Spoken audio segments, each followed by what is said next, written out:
Welcome back to Aadya vlogs. ఎలా ఉన్నారండి అందరూ? నేనైతే చాలా బాగున్నాను. అండ్ ఇప్పుడు తెలంగాణ స్పెషల్ గంజుపిండి అయితే చెప్తుంది. గంజుపిండి అంటారు, సర్వపిండి అనుకోండి, లేదు అంటే ఆంధ్ర వాళ్ళు గిన్నెపిండి అంటారు. సో పేరు ఏదైనా సరే టేస్ట్ మాత్రం అదర్స్ ఉంటుంది. ఇంకా దీనైతే ఇప్పుడు నేను పిల్లలకి ఈవినింగ్ స్నాక్స్ కోసం అని చేయబోతున్నాను అనమాట. సో చూస్తూనే ఉండండి. దీనికి ఫస్ట్ ఏం చేయాలంటే మనం చక్కగా కడాయి పెట్టుకొని గ్యాస్ ఆన్ చేసుకొని పల్లీలు ఉంటాయి కదండి. సో పల్లీలు కాస్త రోస్ట్ చేసుకోవాలన్నమాట. వీటిని రోస్ట్ చేసుకుందాం. సో పల్లీలు కాస్త రోస్ట్ అయిన తర్వాత వీటిని తీసేసుకుందాం. నెక్స్ట్ ఇదే కడాయిలో కొన్ని నువ్వులు వేసుకుందాం. నువ్వులు చాలా టేస్టీగా అనిపిస్తాయండి. నువ్వులు తప్పకుండా పల్లీలు వేసినా వేయకపోయినా నువ్వులు వేసుకుంటే చాలా టేస్టీగా అనిపిస్తాయి అన్నమాట. సో అందుకని నేను కొంచెం ఎక్కువే వేస్తున్నాను.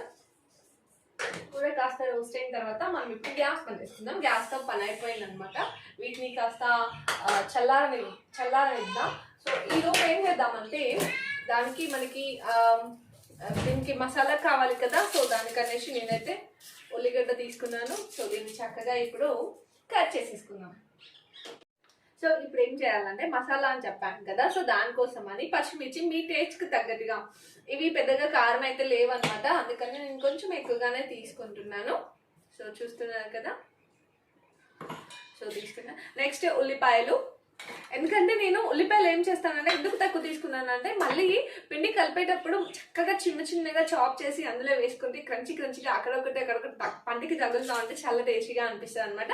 అందుకని ఇందులో మసాలాలు కొంచెం తక్కువ వేసాను. నెక్స్ట్ మెయిన్ ఇంగ్రీడియంట్ ఎల్లిపాయలు అనమాట. ఎల్లిపాయలు చాలా టేస్టీగా ఉంటాయి. ఎంత ఎక్కువ వేసుకుంటే అంత టేస్టీగా, నాకైతే చాలా ఇష్టం అనమాట. నెక్స్ట్ వచ్చేసి జీలకర్ర అండి, జీలకర్ర. నెక్స్ట్ వచ్చేసి ధనియాలు. చూస్తున్నారు కదా, ధనియాలు మీ టేస్ట్కి తగ్గట్టుగా వేసుకోవచ్చు. ఇది ఇంత క్వాంటిటీ వేసుకోవాలి అంత క్వాంటిటీ వేసుకోవాలి అని అయితే ఏం లేదు. చెప్పాను కదా, కారం ఎక్కువగా తినే వాళ్ళైతే ఎక్కువగా వేసుకోవచ్చు. నాకు పిల్లలు కూడా తింటారు కాబట్టి నేను కొంచెం తక్కువగానే వేస్తున్నాను. తక్కువగా అంటే ఇదేం కారం ఉండేవి కాబట్టి కొంచెం పర్వాలేదు, బాగానే వేస్తున్నాను. నెక్స్ట్ వచ్చేసి కొంచెం సాల్ట్ వేసుకుందాం ఇందులోనే. సో ఇప్పుడు దీన్ని చక్కగా గ్రైండ్ పట్టేద్దాం.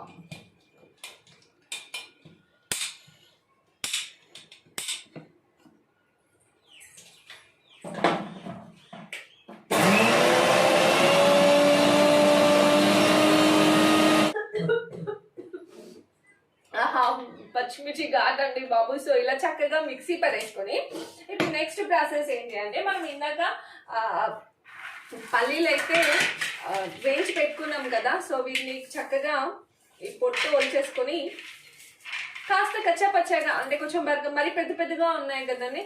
సో కాస్త చిన్నగా మనం ఇలా మీ దగ్గర రోలు ఉంటే రోట్లో వేసుకోవచ్చు. లేదు అని అంటే మనం మిక్సీలో కూడా నార్మల్గా ఒక 2 అట్లా వేసేసి బంద్ చేసుకుంటే సరిపోతుంది. మిక్సీలో కూడా చక్కగా బరకగా అవుతుంది. లేదు అనుకుంటే ఇలా చక్కగా చేతితోనే చేసుకోవచ్చు అనమాట. సో ఇలా పొట్టు వలుచుకున్న పల్లీలని కొన్ని తీసుకుంటే, ఎందుకంటే ఇవి పైకి వచ్చేస్తాయి అనమాట. కొన్ని ఇలా మనం కచ్చాపచ్చాగా దంచేసుకోవాలి. సో చక్కగా ఇలా బరకగా దంచి పెట్టుకోవాలన్నమాట. ఇప్పుడు నెక్స్ట్ ప్రాసెస్ ఏంటో చూపిస్తాను. సో ఫైనల్ గా నేనైతే ఈ గిన్నెతో 3 గిన్నెల బియ్యం పిండి అయితే తీసుకున్నాను. ఇది నేను మా ఇంటి దగ్గర నుంచి చుట్టి నుంచి వచ్చేటప్పుడు తీసుకొచ్చుకొని చాలా జాగ్రత్తగా భద్రపరుచుకున్నాను అనమాట. మధ్యలో ఎండకి పెడుతూ, ఎందుకంటే పురుగు పడుతుంది కదా చాలా రోజులైతే. సో అట్లా పురుగు పట్టకుండా చాలా జాగ్రత్తగా కాపాడుకుంటూ తెచ్చుకున్నాను అనమాట. ఇంకా ఇందులో హాఫ్ అవుతుందేమో, ఇంకాస్త పిండి మిగిలింది. సో ఏదైనా స్నాక్స్ చేస్తే పిల్లలకి ఏదైనా స్నాక్స్ చేయడానికి యూజ్ అవుతుంది కదా అనేసి ఆ కొంచెం అయితే స్టోర్ చేసి పెట్టుకున్నాను అనమాట. సో ఇప్పుడు ఏం చేద్దామంటే ఇందులో మనం ఇందాక ప్రిపేర్ చేసి పెట్టుకున్న నువ్వులు ఉన్నాయి కదా, నువ్వులు వేయించి పెట్టుకున్నాం కదా. సో ఆ నువ్వులు వేసుకుందాం. సో పిండి కొంచెం ఎందుకు నాకు తక్కువ అనిపిస్తుంది, అందుకని కొన్ని ఆపుతున్నాను నువ్వులు. నెక్స్ట్ వచ్చేసి పల్లీలు కొన్ని ఉన్నాయి కదా. సో చక్కగా పల్లీలు వేసేసుకుందాం. నెక్స్ట్ ఇందులోనే కట్ చేసి పెట్టుకున్న కొత్తిమీర. చాలా టేస్టీగా ఉంటుందండి. కొత్తిమీర లేకుండా అసలు ఏ కూరని మనం ఊహించుకోలేం కదా. నాకైతే నిజంగా కొత్తిమీర లేకపోతే అసలు వండినట్టు అనిపించదు. నెక్స్ట్ వచ్చేసి కరివేపాకు. అయిపోయింది అనమాట. చెట్టు దగ్గరే ఉంది. ఇక్కడ చాలా చెట్లు ఉన్నాయన్నమాట. కరివేపాకు చెట్లైనా, ములక్కాయ చెట్లైనా, ఉసిరి చెట్లైనా. నేను సీజన్ వచ్చినప్పుడు నేను మీకు చూపిస్తానండి. ఉసిరికాయలు అయితే అసలు కుప్పలు కుప్పలుగా వస్తాయి అనమాట. ఏం చేయాలో అర్థం కాదు. నాకేమో అంతగా పచ్చడి పెట్టడం రాదు. సో ఇంకా ఆ టైంలో నేనేమో చుట్టి వెళ్ళను. చుట్టి వెళ్తే మాత్రం తప్పకుండా మా వాళ్ళకి అందరికి అక్కడైతే ఇన్ని తీసుకుపోయేదాన్ని పెద్ద బ్యాగ్ నుండి. కానీ ఆ టైంలో మేము చుట్టికి వెళ్ళాం అనమాట. సో ఇంకా ఏం చేస్తాం. సో ఎక్కడి దాకా వచ్చిందండి, కరివేపాకు వేసాను. మీదైతే కరివేపాకు కనిపిస్తుంది. నెక్స్ట్ వచ్చేసి నేను చెప్పాను కదా చాప్ చేసి పెట్టుకున్న ఉల్లిపాయ ముక్కలు చాలా టేస్టీగా అనిపిస్తాయి అనమాట. అక్కడొకటి నోటికి తగులుతుంటే అబ్బాబాబాబా మస్తు అనిపిస్తుంది. సో చూద్దాం. నెక్స్ట్ వచ్చేసి ఫస్ట్ సాల్ట్ వేసుకుందామండి మనం. ఇందులో నేను ఆల్రెడీ మసాలా ఇది గ్రైండ్ చేసేటప్పుడు కొంచెం వేసాను కదా, సో అందుకని కొంచెం చూసుకొని వేసుకుందాం. ఏమో తెలియదు కదా, ఉప్పు ఎక్కువ అయితే మా ఆయన తిట్టేస్తారు. సో ఇలా వేసుకున్న తర్వాత నెక్స్ట్ మనం ఇందాక మిక్సీ పెట్టుకుని చాలా ఘాటుగా ఉందండి, ముక్కులోకి వెళ్ళిపోతుంది. సో ఇంకా దీన్ని అయితే వేసేసుకున్నాం. ఏమో తెలీదు కారం ఎలా ఉంటుందో. సో ఒకసారి నేను టేస్ట్ చూసిన తర్వాత మళ్ళీ మిగతాది కలపాలా వద్దా అనేది చూస్తాను అనమాట. అంతే. ఇంక ఇవన్నీ వేసుకున్న తర్వాత చక్కగా వీటిని మిక్స్ చేసుకోవాలన్నమాట. ఆ పచ్చిమిర్చి ఘాటు ఉంటుంది కదా, అది ముక్కులోకి వెళ్ళిపోతుంది. ఇంకేమైనా మిక్స్ అయ్యాయా లేదండి, అన్నీ పర్ఫెక్ట్గానే వేసాను. అంటే మా అమ్మ చిన్నప్పటి నుంచి ఎలా వేసి నేర్పించిందో అలాగే చేస్తున్నాను అనమాట.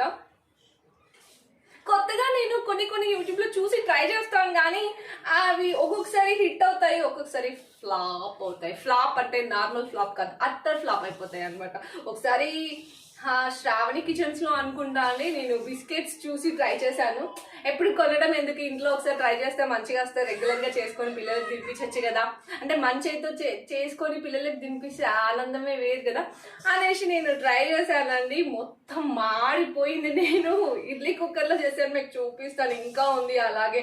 మొత్తం మాడిపోయాయండి బిస్కెట్స్. అసలు ఏమైందో ఏమిటో, ఏ మిస్టేక్ చేశానో కూడా నాకు అర్థం కాలేదు ఇప్పటి వరకు. ఇంకోసారి ట్రై చేద్దామా అంటే గ్యాస్ వేస్ట్, అన్ని ఇంగ్రీడియంట్స్ అన్ని వేస్ట్, ఎందుకులే బొక్క అనేసి ఇంకా నేనైతే మళ్ళీ ట్రై చేయడం మాత్రం మానేసాను అనమాట. సో ఒక్కపోతా అండి విపరీతమైన, చూస్తున్నారా కనిపిస్తుందా, చెమటలు పట్టేస్తున్నాయి. సో ఇంకా అయిపోయింది కదా, ఆల్మోస్ట్ చక్కగా మిక్సీ అయితే చేసేసాను అనమాట. సో ఒక్కసారి టేస్ట్ చూసుకుందాం మనం, ఎందుకంటే ఇప్పుడు వాటర్ పోయక ముందు అయితే చక్కగా మిక్స్ అవుతుంది అనమాట.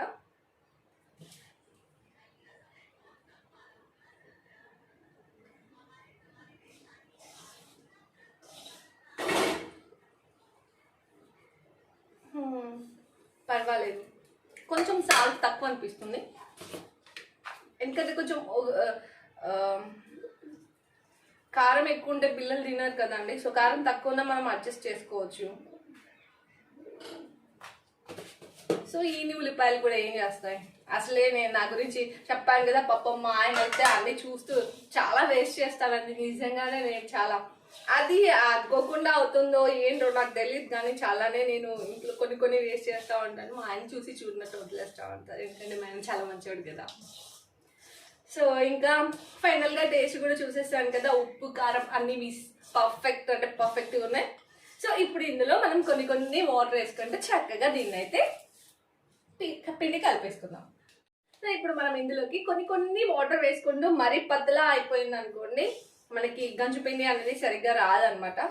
సో అందుకని కొన్ని చూసుకుంటూ కలుపుకోవాలి చాలా జాగ్రత్తగా.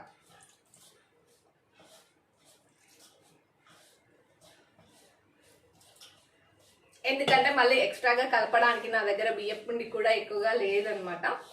అందుకని కొంచెం వాటర్ పోస్తూ కలుపుకోవాలి.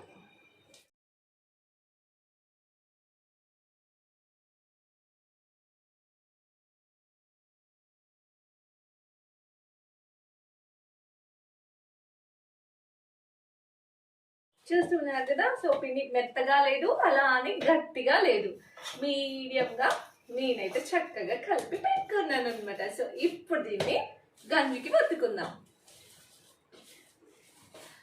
దీనికి సపరేట్ గా ఏమంటారు గిన్నెలు కూడా దొరుకుతాయండి. అంటే ఈ సర్వపిండి పెట్టుకోవడానికి మనకి షాప్స్ లో సపరేట్ సర్వపిండి పెట్టడానికి ప్యాన్స్ కూడా దొరుకుతాయి. కాకపోతే ఇప్పుడు అవి నా దగ్గర లేవు కాబట్టి నేను కడాయిలతోనే చేసేస్తాను అనమాట. సో ఈ చిన్న కడాయి ఉంది కదా, నా బుజ్జి కడాయి, ఇది ఒక కడాయి అనమాట. దీన్ని అవతారం చూసి భయపడకండి.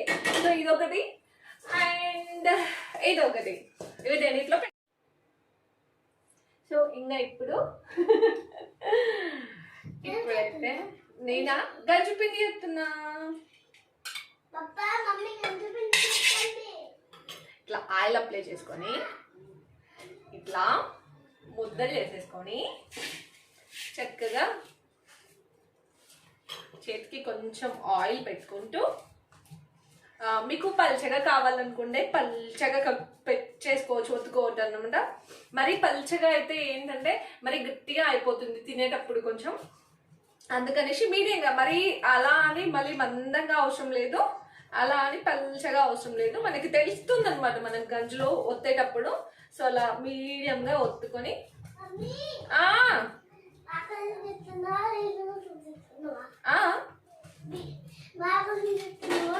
చూసారా, వాళ్ళ పప్పు అడిగి రమ్మన్నారంట. నా కోసం చేస్తున్నావా వీడియో కోసం చేస్తున్నావా అని. ఇన్ని రోజులు వీడియో కోసమే చేసిందా బిడ్డ? మీకోసమే.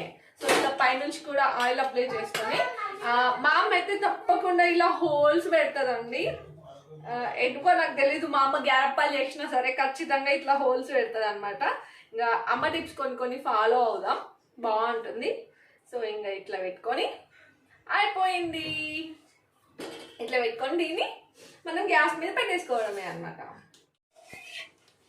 సో చూస్తున్నారు కదా, ఇంకా ఫైనల్ గా అయితే గంజు పిండి రెడీ అయిపోయింది అనమాట. సో రెండు వైపులా ఇలా చక్కగా రోస్ట్ చేసుకుంటే అయిపోతుంది వేడి వేడి గంజు పిండి రెడీ. ఇది కొంచెం చల్లారాలనే, ఎందుకంటే వాతావరణం చాలా వేడిగా ఉంది. ఇది కూడా హాట్ గా చిన్న కడాయిలో పెట్టాను కదండి, అది కొంచెం పతలా ఉండి ఇది కొంచెం మాడిపోయింది అంతే. ఇంత సింపుల్ గా ఈజీగా చేసుకునే తెలంగాణ సర్వపిండి రెడీ. సో ఇంకా వీడియో నచ్చితే కనుక ప్లీజ్ లైక్ చేయండి, షేర్ చేయండి. Please subscribe my Aaradhya vlogs please అండి.